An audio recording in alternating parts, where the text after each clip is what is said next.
سبحانك لا علم لنا إلا ما علمتنا إنك أنت العليم الحكيم أشهد أن لا إله إلا أنت أستغفرك وأتوب إليك أستغفر الله الذي لا إله إلا هو الحي القيوم وأتوب إليه رب زدني علما رب اشرح لي صدري ويسر لي أمري واحلل عقدة من لساني يفقهوا قولي. میرے محترم بزرگوں دوستوں عزیزوں، ابھی آپ یہ مناجات سن رہے تھے، دل بدل دے۔ اللہ پاک سے یہ دعا تھی کہ اللہ میاں ہمارے دلوں کو بدل دے۔ دل بدلنے کی بات ہے، سارے کام دنیا آخرت کے آسان ہو جاتے ہیں، کتنے فتنے ہیں ختم ہو جاتے ہیں، اور اللہ کی نظر کرم سے دل بدلتے ہیں۔ اپنے آپ کو مٹانے سے، اولیاء اللہ کی صحبت سے اللہ پاک کی نظر کرم ہوتی ہے تو دل بدل جاتے ہیں۔ بعضوں کے تو منٹوں میں بدل جاتے ہیں۔ ایک بزرگ گزرے ہیں حضرت فضیل قید رحمۃ اللہ علیہ، اپنے زمانے کے بہت بڑے ڈاکو، جس کو کہتے ہیں رسہ گیر، باقاعدہ بڑی پارٹی تھی، ان کی جماعت تھی جو ڈکیتی کرتی تھی، قافلوں کو لوٹا کرتی تھی۔ اسی طرح ایک قافلے کو لوٹ رہے تھے، قافلے میں سے ایک صاحب کی زبان سے قرآن پاک کی ایک آیت نکلی،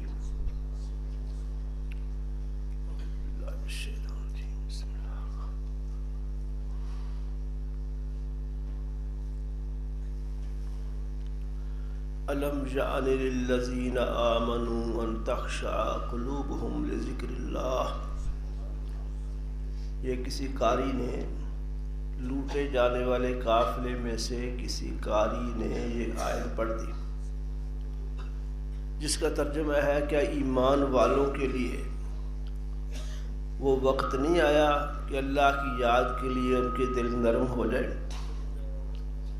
پڑھنے والا دل سے پڑھ رہا تھا اور قرآن پڑھ رہا تھا، قرآن دل پر تیر لگا فضیل کے، اسی وقت دل بدل گیا اور طائب ہو گیا، توبہ کر لی، اپنے سارے ڈاکوؤں کو بلایا، سب کا مال واپس کرا دیا، اور زندگی بھر جہاں جہاں پتہ چلا معلوم ہوتا رہا، لوگوں کے لوٹے مال واپس کرتا رہا۔ بدل گیا، زندگی کے سارے حالات ہی بدل گئے۔ خود فرماتے ہیں کہ میں سفر کر رہا تھا تو میرے قریب ایک قافلہ اترا کھانا کھانے کے لیے۔ وہ کھانا کھا بھی رہے تھے اور باتیں بھی کر رہے تھے، اور ایک بات یہ بھی کہہ رہے تھے بھی اللہ بچائے، یہاں کا ایک بہت بڑا ڈاکو ہے فضیل، اس سے اللہ بچائے۔ اسی فضیل کا نام لے رہے تھے، اس لیے کہ ڈکیتی میں بہت مشہور و معروف تھے، خلق خدا میں بڑے بدنام تھے، بڑے پریشان مخلوق کو کیا ہوا تھا ان کی ڈکیتیوں نے۔ تو وہ لوگ قافلے والے ڈر رہے تھے، ڈر کے نام لے رہے تھے کہ اللہ بچائے، فضیل سے محفوظ رکھے، وہ بہت بڑا ڈاکو ہے۔ فضیل کہتے میں یہ بات سن رہا تھا، میں نے ان کو بلند آواز سے کہا کہ جتنا تم فضیل سے ڈر رہے ہو، جتنا تم فضیل سے ڈر رہے ہو، آج فضیل اللہ میاں سے ایسے زیادہ ڈرتا ہے۔ یہ زندگی بدل گئی کہ نہ بدل گئی؟ یہ اللہ کی نظر کرم، حق تعالی شانہ کی مہربانی جس بندے پہ ہوتی ہے اسی کی زندگی بدلتی ہے، اور بدلہ ان کی کرتی ہے جو کچھ اپنے آپ کو مٹاتے ہیں. کوئی زندگی کا کوئی عمل بعض اوقات کام آ جاتا ہے، بعض اوقات وہ بڑے قادر، بڑے کریم، بڑے مہربان ہے، خود ہی مہربانی فرما دیتے. ایک بڑا عیش پرست آدمی، بڑا ذمہ دار، بڑا راتوں کو عورتوں لڑکیوں کے گانے سننے والا، مجلس لگانے والا، غلط زندگی بسر ہو رہی. ایک دفعہ گزر رہا تھا، ایک گلی میں ایک عورت سے واسطہ پڑا. وہ عورت سے باتیں کرتا رہا.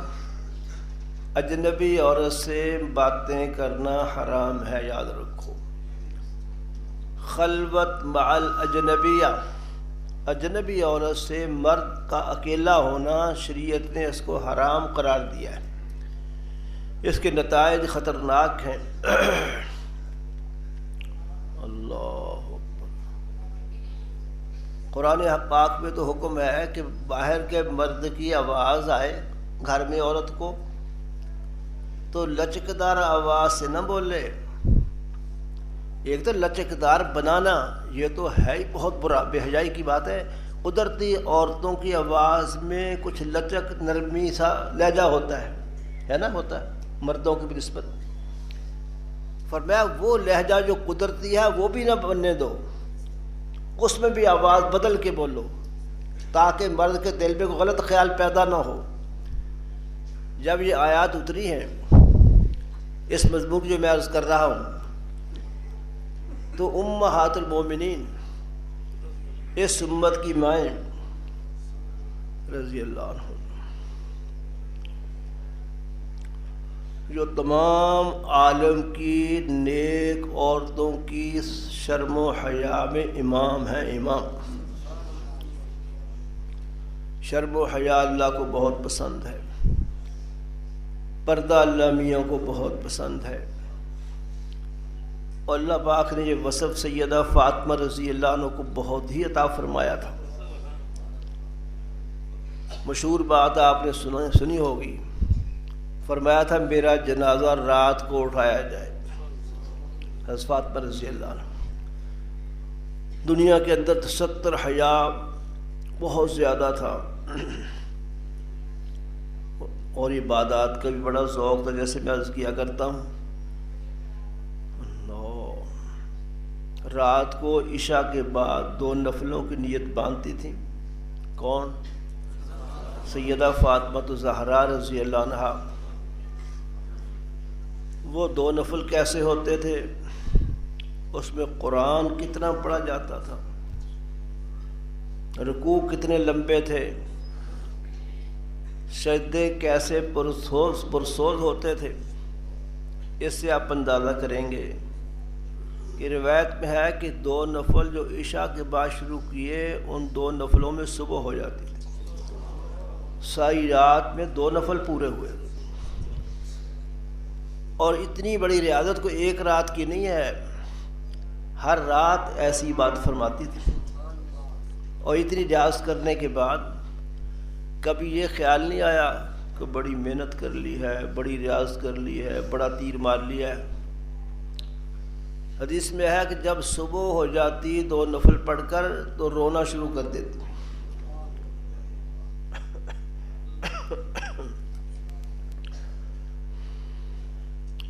اللہ کے سامنے آنسو بہاتی تھی اور رو کر عرض کرتی تھی، اللہ پاک کتنی چھوٹی رات بنائی ہے، میرے 2 نفل مشکل سے پورے ہوئے. یہ عبادت، یہ تعلق مندہ اور یہ شرم اور پردہ حیا، اس کا اثر یہ نکلا ہے کہ حدیث میں ہے کہ قیامت کے دن ایک اعلان ہوگا جب جنتیوں کو جنت میں بھیجا جا رہا ہوگا. اعلان یہ ہوگا کہ تمام مخلوق اپنی نگاہوں کو نیچا کر لیں، محمد کی بیٹی فاطمہ جنت میں جا رہی.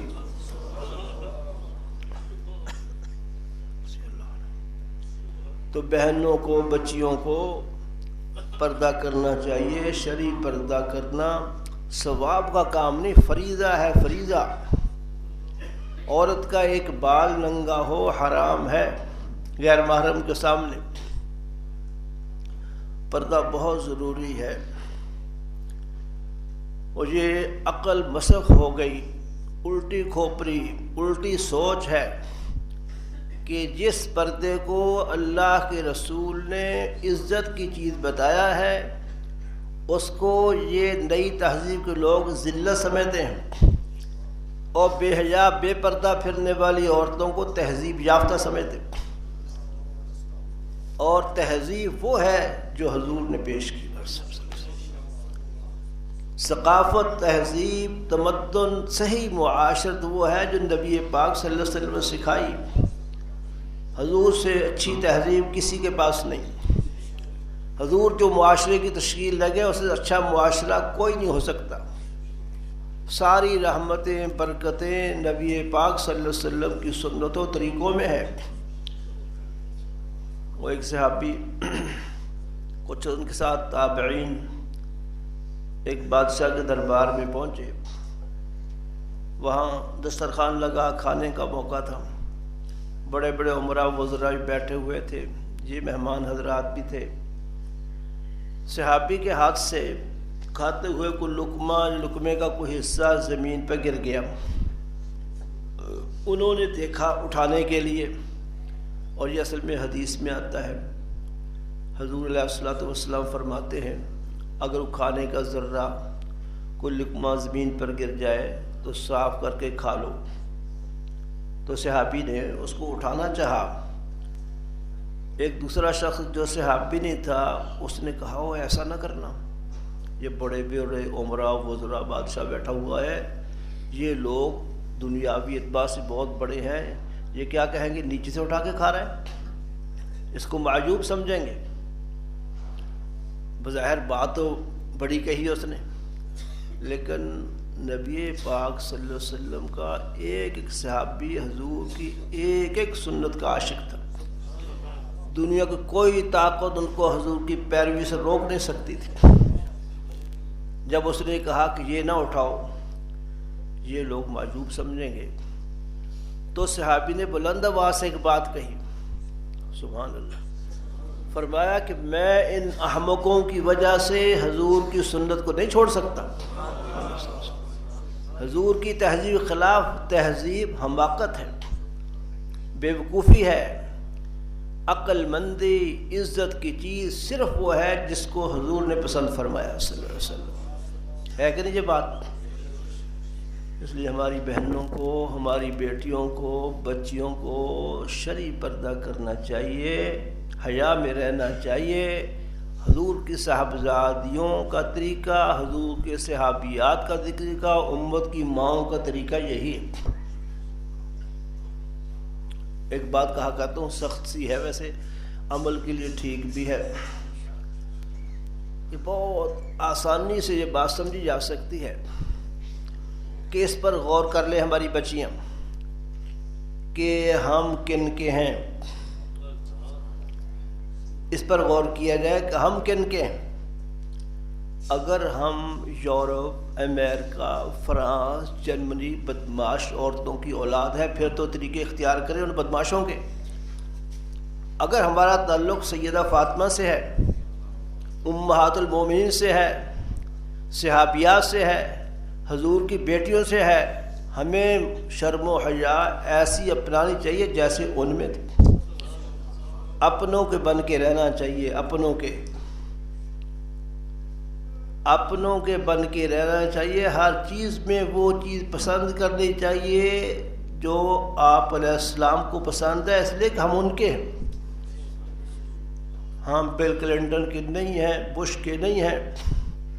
ہمارا تعلق سرکار دو عالم صلی اللہ علیہ وسلم سے ہے. جس کو وہ پسند کریں گے ہمیں وہ پسند ہونی چاہیے. اس کے خلاف ہر تہذیب پر لعنت بھیج دینی چاہیے. اللہ کی ساری رحمتیں حضور کی تہذیب پر اترتی ہیں. لوگ سیرت کی باتیں کرتے ہیں. اپنے بزرگوں سے ایک جملہ سنا ہے، آپ نے بھی سنا ہوا، مشہور جملہ ہے، اکثر فرمایا کرتے تھے سیرت منانے کی چیز نہیں ہے، سیرت اپنانے کی چیز۔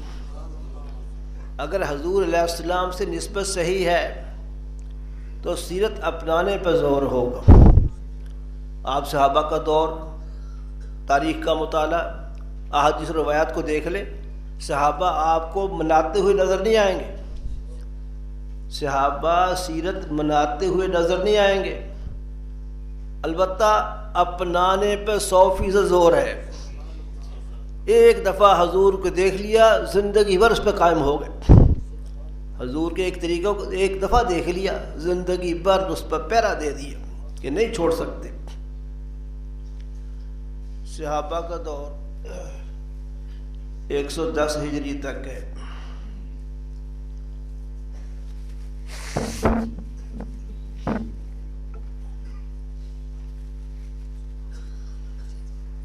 سن 110 ہجری میں آخری صحابی فوت ہوئے، کہہ دو رضی اللہ عنہ۔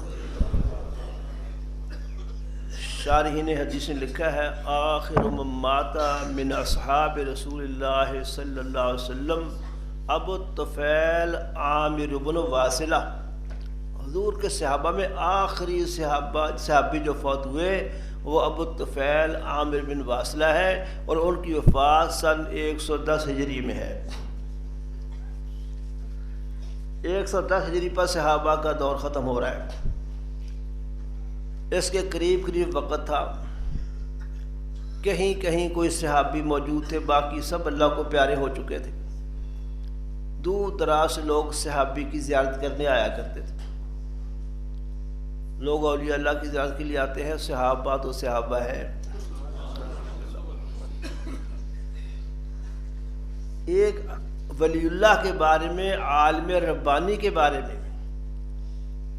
ان کی زیارت اور حاضری کے بارے میں حضرت عبداللہ بن عمر رضی اللہ عنہ فرماتے ہیں کہ تو گناہوں کے انبار لے کر عالم ربانی کی خدمت میں آئے گا، بیٹھے گا، جب اس مجلس سے اٹھے گا تمام گناہوں سے خالی ہو چکا ہوگا۔ تو صحابہ ہے۔ صحابہ کی شان بہت بلند ہے، بہت بلند ہے۔ ساری دنیا کے غوث، کتب، ابدال، اولیاء اللہ صحابہ کے پاؤں کی خاک کے برابر نہیں ہو سکتے۔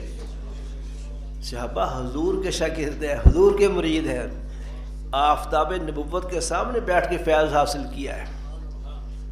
اس لیے علماء کا متفقہ فیصلہ ہے حضور علیہ الصلوۃ والسلام کی مجلس میں ایک لمحہ کے لیے ایمان کی حالت میں جو بیٹھ گیا، وہ ایک لمحہ میں وہاں پہنچ جاتا ہے کہ اولیاء ہزاروں سال محنت کر کے بھی وہاں نہیں پہنچ سکتے۔ حضور صلی اللہ علیہ وسلم کی صحبت ایسی ہے۔ اللہ اکبر۔ صحابہ کا ایمان قطعی ہے، قطعی۔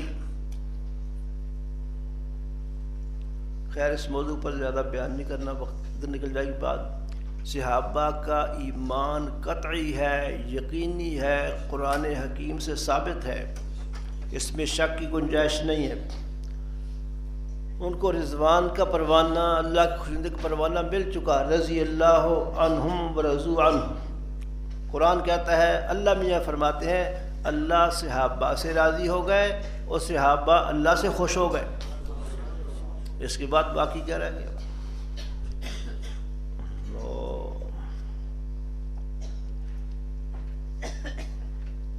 اویس قرنی کا نام سنا آپ نے، رحمۃ اللہ علیہ، بہت بڑے اللہ والے گزرے، یمن میں رہتے تھے۔ توجہ ادھر رکھو، یمن میں رہتے تھے۔ حضور علیہ السلام کے بارے میں سنا کہ حضور تشریف لائے ہیں، اللہ کے آخری پیغمبر ہیں، تو ایمان لے آئے۔ حضور کی خدمت میں حاضری نہیں ہوئی، ایمان لے آئے، اسلام میں داخل ہو گئے۔ شوق پیدا ہوا رسول پاک کی زیارت کا۔ حضور علیہ السلام کو پیغام بھیجا کہ یا رسول اللہ، میری والدہ ضعیفہ ہے، ان کی خدمت کے لیے کوئی نہیں، آپ کے پاس آنے کا بھی بہت شوق ہے، تو کیا کروں میں؟ حضور نے جواب دیا کہ ماں کی خدمت میں لگے رہو۔ اس لیے مدینہ حاضری نہیں ہو سکی اور حضور پاک صلی اللہ علیہ وسلم کا وصال ہو گیا، صحابی نہیں بن سکے۔ صحابی تبھی بنتے ہیں حضور کے پاس آتے زیارت کرتے، شرف صحابیت حاصل نہیں کر سکے۔ لیکن حضور علیہ الصلوۃ والسلام نے اپنے پاس آنے اور صحابی بننے کی بجائے ماں کی خدمت کو ترجیح دی۔ معلوم ہوتا کہ ماں کوئی بڑی ہی عجیب چیز ہے۔ کیا خیال ہے؟ ماں بہت بڑی چیز ہے۔ رسول پاک کا یہ عمل بتا رہا ہے۔ اللہ، ویسے بھی آپ نے رکھا ہے کہ جنت ماں کے قدموں کے نیچے ہے۔ جس کے پاس اس کی ماں یا اس کے والد موجود ہیں، جو والدین دونوں موجود ہیں، وہ سمجھ لیں جنت ہمارے پاس ہے۔ وہ خدمت کر کے بڑی آسانی سے جنت حاصل کر سکتے۔ اور کبھی ماں باپ کا ہم حق نہیں ادا کر سکتے، خواہ کتنی ہی خدمت کر لی۔ ایک شخص اپنی بوڑھی ماں کو کندھے پر بٹھا کر طواف کرا رہا تھا۔ سیدنا فاروق اعظم رضی اللہ عنہ نے دیکھا تو فرمانے لگے، ساری زندگی اپنی ماں کو اٹھائے رکھو، طواف کراؤ، حج کراؤ، خدمت کرو، ایک رات کا حق ادا نہیں ہوگا۔ جو ماؤں نے ہمیں جنم دیا ہے، یہ پیدائش کی رات کا حق ادا نہیں ہوتا۔ کتنی تکلیف سے مائیں بچوں کو جنم دیتی ہیں۔ اللہ اکبر۔ ایک بزرگ تھے، دینی کتابیں پڑھایا کرتے تھے۔ ایک شاگرد نے ان کو اپنا خواب سنایا۔ کہا، حضرت میں نے رات خواب دیکھا ہے کہ آپ کی داڑھی ہیرے جواہرات سے بھری پڑی ہے، بڑی ہی خوبصورت بنی ہوئی، داڑھی میں ہیرے جواہرات ہیں۔ فرمانے لگے، تم نے سچا خواب دیکھا ہے۔ کل میں نے اپنی ماں کی پاؤں سے جو گرد و غبار صاف کیا ہے، اس داڑھی سے صاف کیا ہے۔ اسے تم نے صحیح خواب دیکھا۔ ماں باپ بڑی چیز ہیں، اللہ ہمیں قدردانی نصیب فرمائے۔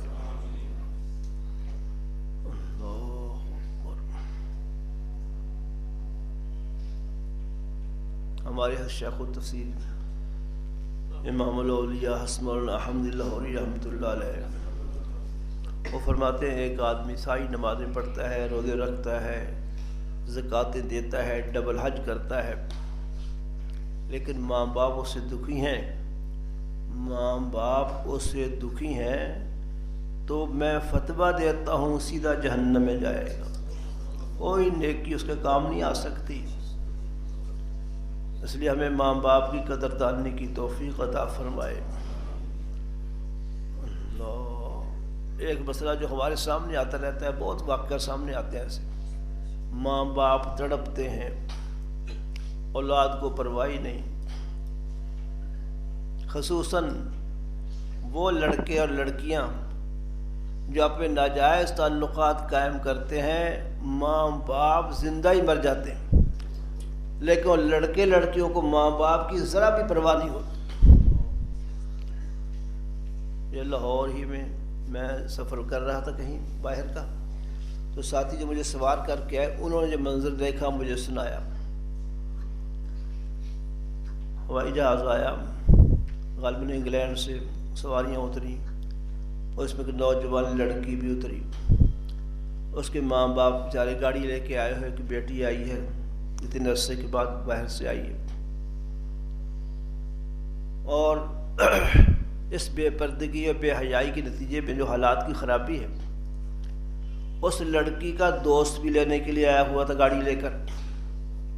اب کتنے عرصے کے بعد بیٹی ماں باپ کو مل رہی، ماں باپ کا دل کیسا ہوگا؟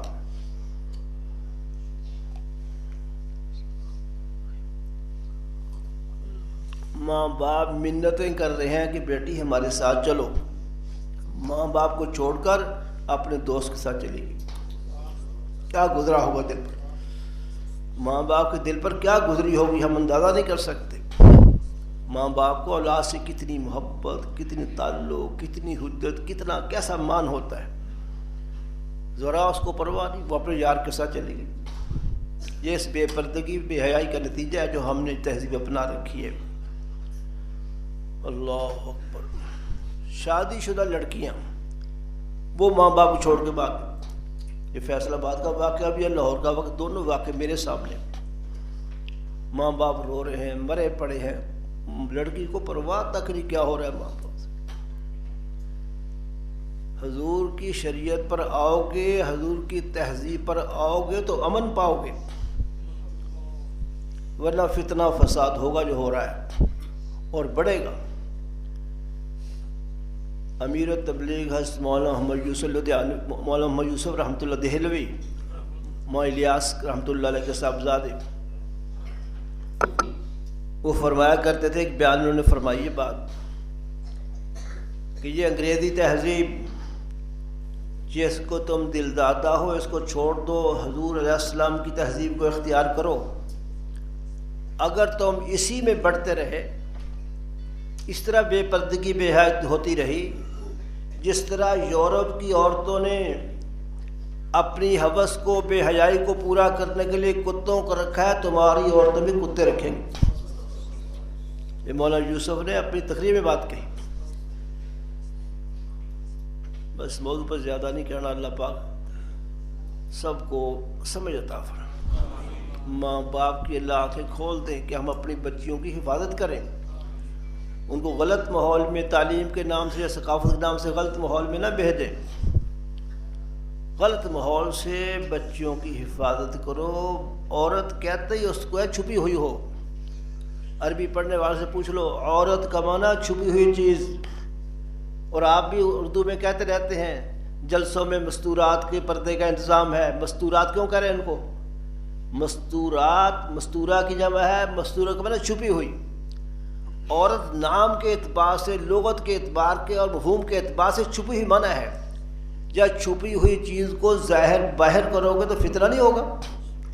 شریعت نے، دین نے جس کو چھپایا ہے اس کو چھپا رہنے دو، اس کو بازار کی زینت نہ بناؤ. یہ جو بینر لگے ہوتے ہیں، بورڈ لگے ہوتے ہیں، عورتوں کی تصویریں ہیں. اگر عورت حضور پاک صلی اللہ علیہ وسلم کی تہذیب پر آ جائے اور شرم و حیا صحیح قائم ہو جائے تو یہ عورتیں ان بینر لگانے والوں کے خلاف جلوس نکال دیں کہ ہماری توہین ہے. اور آپ شرم و حیا کا جنازہ نکل گیا ہے، اپنی تصویریں خود جا کے کھنچواتی ہیں کہ شائع کرو. یہ اخباروں میں ایسے ہو رہا ہے، رسالوں میں ایسا ہو رہا ہے. اللہ پاک بھرا شرم و حیا نصیب فرمائے. شرم و حیا عورت کا زیور ہے، شرم و حیا عورت کی عزت ہے، شرم و حیا عورت کا دین ہے، شرم و حیا عورت کی ولایت ہے. ولایت بات کیا کہہ رہا تھا؟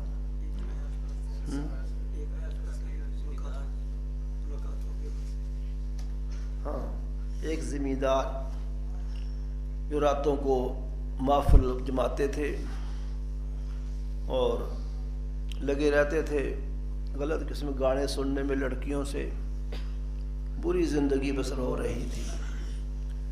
ایک دفعہ ایک گلی سے گزرے، ایک عورت سے رابطہ ہوا. اس کے باتوں میں ایسے مشغول مگن ہوئے کہ صبح کی اذان ہو گئی. رات ساری باتیں کرتے رہے. جب اذان ہو گئی تو خیال ہوا کہ ساری رات گزر گئی، پتہ بھی نہیں چلا.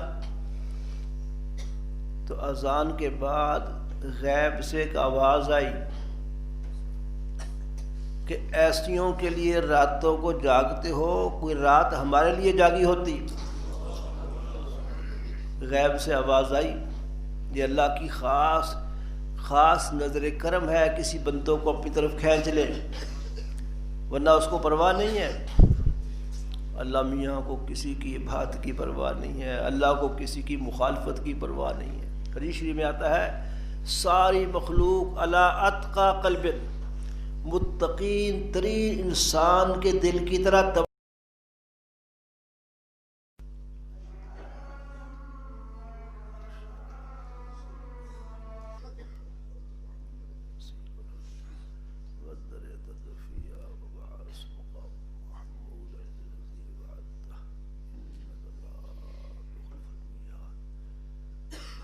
اللہ کی عظمت ہمارے دلوں میں آ جائے تو تمام گناہوں سے جان چھوٹ جائے. انسان سوچا کرے میں کس کی نافرمانی کر رہا ہوں، کتنے بڑے ہیں وہ اور کیسے محسن ہیں وہ. اصول تو ہے الانسان عبد الاحسان، انسان احسان کا بندہ ہے. اردو میں کہتے ہیں جس کا کھائیے اس کا گائیے، جس کا کھاتے ہیں سارے گن اس کے گانے چاہیے، اس کی نافرمانی نہیں کرنی چاہیے. اپنی ساری خواہشات کو، نفسانی تقاضوں کو، ارادوں کو اللہ کی خوشنودی میں فنا کرنا چاہیے. یہ اسی وقت ہوتا ہے جب وہ کہہ رہا دل بدل دے، دل بدل جائے. اللہ کرے یہ دل ہمارے بدل جائے، شیطان کی نسبت کی بجائے اللہ سے نسبت حاصل ہو جائے. اللہ اکبر کبیرہ. وقت زیادہ ہو، اسی پہ اکتفا کرتے ہیں. اللہ پاک مجھے آپ کو توفیق عمل نصیب فرمائے. 11 بار قل هو اللہ شریف پڑھیے.